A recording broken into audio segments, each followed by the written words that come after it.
हल्द्वानी के बनभूलपुरा में गुरुवार शाम को अतिक्रमण हटाने को लेकर जमकर बवाल हुआ। इलाके में सरकारी जमीन पर मलिक का बगीचा क्षेत्र में अवैध कब्जा ढहाने की पुलिस प्रशासन ने योजना तो बना ली, लेकिन इलाके की तंगलियों का चक्रव्यूह समझना चूक गई। ये भूल उसके लिए आत्मघाती साबित हुई। यही नहीं, क्षेत्र में अतिक्रमण वाली जगह के चारों ओर बस्ती बसी है। यहाँ 2 से 3 मंजिला मकान बने हैं, जिनकी गिनती हजारों में है। पुलिस प्रशासन टीम पर सामने से उपद्रवियों के पथराव करते ही छतों से पत्थरों की बारिश होने लगी। प्रशासन ने पुलिस की जोर से काम निकालने की कोशिश जरूर की, लेकिन उपद्रवी इतने उग्र हो गए मानो जान लेने पर तुले हों। पत्थरबाजी के साथ उनके रौद्र रूप ने पुलिस फोर्स, प्रशासन और नगर निगम की टीम को वापस लौटने पर मजबूर कर दिया। अतिक्रमण तोड़ने का जिस जगह पर काम हुआ, वहां जाने का एक ही रास्ता, वे भी महज 10 फुट चौड़ा है। इसके चारों ओर घनी आबादी है, जहां छोटी छोटी गलियां हैं। जैसे ही टीम पहुंची, मुख्य मार्ग पर बवाल शुरू हो गया। टीम के अंदर घुसने के बाद चारों ओर से विरोध तेज हो गया। इलाके में 5 से अधिक गलियां हैं, जो काफी तंग है, और किस गली से कब पत्थर आ रहा था, किसी को अंदाजा ही नहीं लग रहा था। यही वजह रही कि बड़ी संख्या में पुलिसकर्मी और निगम कर्मी घायल हुए। बनभूलपुरा की तंग गलियों में उपद्रवियों को खदेड़ने के लिए अंदर घुस रही पुलिस फोर्स उनके ही जाल में फंसती नजर आई। घरों की छतों से पुलिसकर्मियों पर लगातार पथराव होता रहा। बमुश्किल गलियों से बचते बचाते पुलिसकर्मी किसी तरह सड़क पर आ सके। जानकारों की माने तो बनभूलपुरा में भेजी हुई पुलिस फोर्स दूसरे जिलों या अन्य थानों से आई थी, जिन्हें इस इलाके का अंदाजा तक नहीं था। अधिकारियों के आदेश का पालन पूरा करने के लिए फोर्स अंदर तो घुस गई, लेकिन वे चक्रव्यूह में फंस गई, जिस कारण जान भी सांसत में आ गई।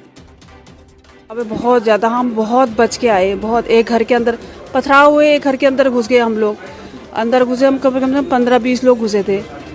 उसके बाद बाहर से जो है फिर उन्होंने आग लगाने की कोशिश करी, पथराव करे, सब कुछ करा। उन्होंने बड़ी मुश्किल से जान बचा के आए हम लोग। फिर हमारा फोर्स काफ़ी देर बाद हमारा फोर्स आया, फिर निकल के आए। जो पत्थर लगे ऊपर से इधर उधर से, बहुत बहुत बहुत कंडीशन खराब, बहुत ज़्यादा, बहुत मुश्किल से बच के आए हम लोग। हालात बेकाबू होते देख प्रशासन ने हल्द्वानी बस अड्डे को खाली करवा दिया। दिल्ली जाने वाली बसों को भी रोकना पड़ा। इस दौरान दिल्ली जाने वाली करीब 15 बसों को वापस डिपो भेज दिया गया, जबकि सवारी बैठी हुई बसों को तत्काल रवाना किया गया। एआरएम सुरेंद्र बिष्ट ने बताया कि बवाल की सूचना मिलते ही बसों को हटा दिया गया था। दिल्ली रूट की बसें इससे नहीं जा सकी हैं, जबकि ऑनलाइन सेवा की बसें भी निरस्त कर दी गई हैं। बवाल के बाद पुलिस को अलर्ट पर रखा गया है। जिले में मिश्रित आबादी वाले थाना क्षेत्रों में संवेदनशील जगहों पर गश्त बढ़ा दी गई है। साथ ही 2 कंपनी, 2 प्लाटून पीएससी को हल्द्वानी भेजा गया है। ध्वस्तीकरण वाले नोटिस पर रोक पर सुनवाई 14 को, मलिक का बगीचा और अच्छन का बगीचा क्षेत्र में अतिक्रमण के ध्वस्तीकरण वाले नोटिस पर रोक लगाने संबंधी याचिका पर हाईकोर्ट में सुनवाई 14 फरवरी को होगी। न्यायमूर्ति पंकज पुरोहित ने मामले की सुनवाई की। बनभूलपुरा क्षेत्र में आग बुझाने पहुंची दमकल विभाग के वाहन को देखते ही उपद्रवियों ने पथराव शुरू कर दिया।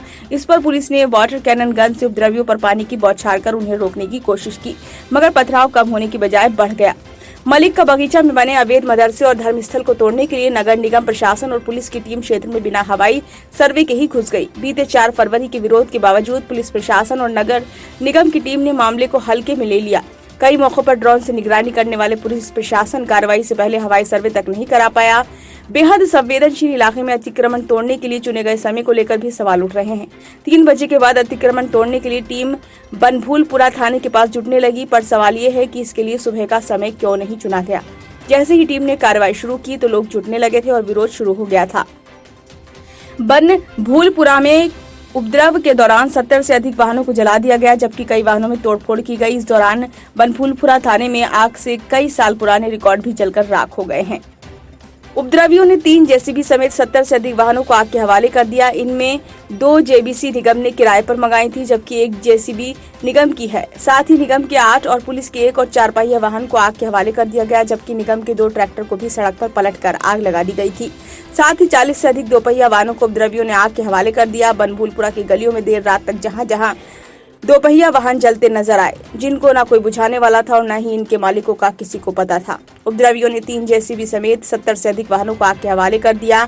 इनमें 2 जेबीसी निगम ने किराए पर मंगाई थी, जबकि 1 जेसीबी निगम की है। साथ ही निगम के 8 और पुलिस के 1 और 4 पहिया वाहन को आग के हवाले कर दिया गया, जबकि निगम के 2 ट्रैक्टर को भी सड़क पर पलटकर आग लगा दी गई। साथ ही 40 से अधिक 2 पहिया वाहनों को उपद्रवियों ने आग के हवाले कर दिया। बनभूलपुरा की गलियों में देर रात तक जहां 2 पहिया वाहन जलते नजर आए, जिनको न कोई बुझाने वाला था और न ही इनके मालिकों का किसी को पता था। ब्यूरो रिपोर्ट, नई दिल्ली।